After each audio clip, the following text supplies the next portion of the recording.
Hey guys, welcome back to Buzzer2Buzzer.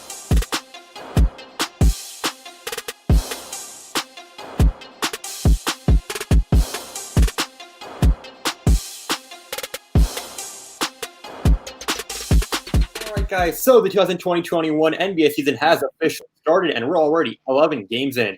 The season has started, a lot of news has unfolded. We've seen the past week, we talked about the James Harden trade on our first ever live stream. More news to come about, how we're going to be making a schedule for that. But we like to do a tradition. Last year we also made some predictions. And this year, we're going to get started off by doing a two-part series. The first part, we're going to be predicting 3 awards for this upcoming season, making some picks for the Defensive Player of the Year, Coach of the Year, and Sixth Man of the Year. So without any further ado, let's get started.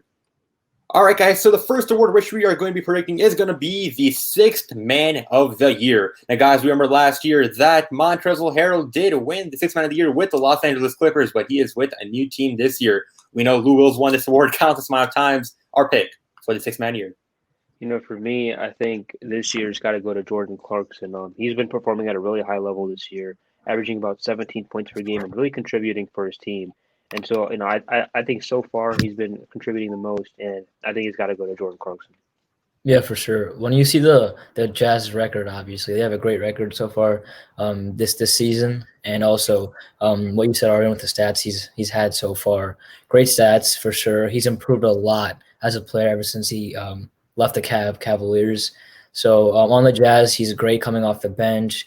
He's a good player, and I think so far he definitely deserves Sixth Man of the Year. For me, it's going to have to be Goran Dragic. The Heat have gone off to a rough start here at the beginning of the season, but, the defending Eastern Conference champions aren't going to keep it like this for long. And he's a vital part of their offense. We saw last year when he was missing in the finals, he was an important part that caused them to lose in 6 games rather than maybe 7. And so Goran Dragic, what he does is he brings into this point guard rotation a great way to facilitate this offense, surrounded by Jimmy Butler and Bam Adebayo.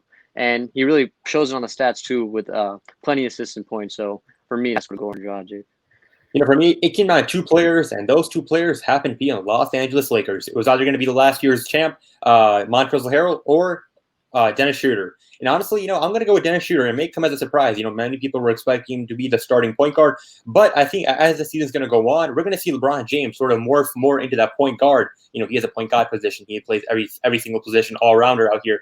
But I feel like that Dennis Schroeder is going to have more success personally and help the overall team and the overall landscape of the game better when he's coming off of the bench. I feel like with the second squad rotation, he can be more value. When LeBron, AD on the floor, you just need some guys who are ready to catch and shoot, and AD and LeBron can facilitate the game. So I strongly believe the Dennis Schroeder will pull away with this award.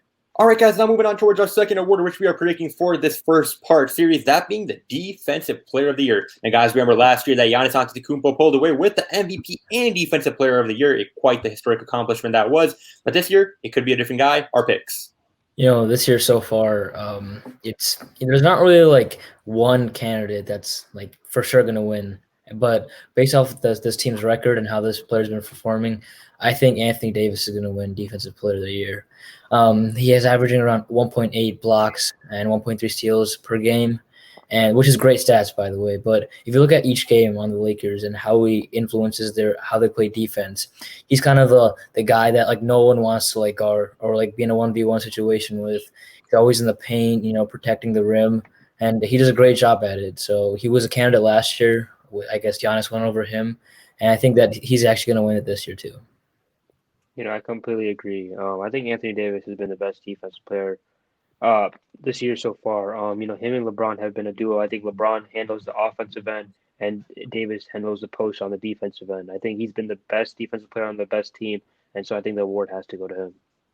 All right, for me, Defensive Player of the Year, it's got to be Anthony Davis. I think a good example of what is that team without Anthony Davis. And defensively, they're pretty bad. They came within 1 point of losing to this young Chicago Bulls team. LeBron James clutched up and helped them win that game. But the defensive presence is completely lacking when he's not on the floor. And I think he contributes so much to that team defensively. It's the main reason why they won the chip last year. So there seems to be no reason why he shouldn't win it this year. Exactly. I'm going to acknowledge the facts right here, guys. Last year, that final series and going to the Western Conference Finals as well, to the playoffs, I guess you could say, Anthony Davis's defensive presence was felt throughout the entirety of those playoffs. I'm not going to sit here and ignore the fact that it was just LeBron James, because it was not. Anthony Davis played a huge factor as well. Although LeBron did win the Finals MVP, I give equally as much credit to Anthony Davis as well. And I feel like with his help, he's going to, last year, Giannis barely edge out over him. But I strongly believe, like you guys, Anthony Davis will win this award. All right, guys, I'm moving on towards the third and final award for this first part series, that being the Coach of the Year. Now, guys, last year, Mike Budenholzer of the Milwaukee Bucks won the award for the stellar regular season record that they had. However, our thoughts for this new season. I think this year it's got to be Monty Williams, coach of the Suns. I think the Suns have been a surprise team this year. Not many expected the Suns to be good, and they were one of the worst teams to finish last year. I think they've shown a massive improvement from last year. And I think Monty Williams is the reason why.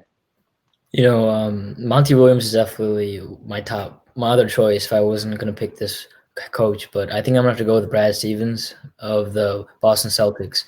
I mean, I know that their schedule, they haven't played a lot of great teams so far, but they are number one in the East currently. And obviously, like if they're a great team right now, they're first in the East. So I think you have to give a lot of credit to Brad Stevens as a head coach. I mean, he's been successful with the Celtics for a while now, year by year. The playoff runs might be even last year, the playoffs were great. It might not be like finals results or anything like that, but he's a great coach. And I'm going to have to go to Brad Stevens. For me, it's got to be Doc Rivers. I think the 76ers team has gone off to a blazing start, and it's not like the pieces aren't the same as last year. They're the same team, basically. They have a few role players here and there missing and swapped out.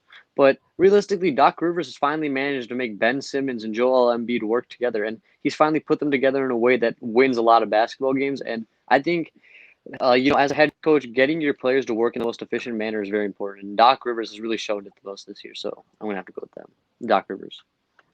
Doc Rivers is for sure up there for me, but I feel like Monty Williams. The Suns are currently the 4th seed in the West. They're 7-4. The CP3 and Devin Booker combination is looking perfect-mente out there. I feel like the Monty Williams is about to turn this franchise around. He's going to allow them to go to the playoffs and potentially even go far. They got Michael Williams. They got a young squad who is developing with the leadership of a veteran like Chris Paul, who's still balling out there. I feel like the Monty Williams has good support from his players, and they can make a statement this year. All right, guys. Well, those are our 3 picks for the Coach of the Year, Sixth Man of the Year, and Defensive Player of the Year. We'll be making a second part series to come in the next week. But as always, guys, be sure to hit that like button, subscribe, and comment down below your picks for these 3 awards. Also, guys, let us know. Do you like this new format of us recording, this new editing format, or do you like the ones we used to use in the past? We also made a TikTok, guys, which will be in the description below. Follow us there. We'll catch you guys on the next one. See you guys.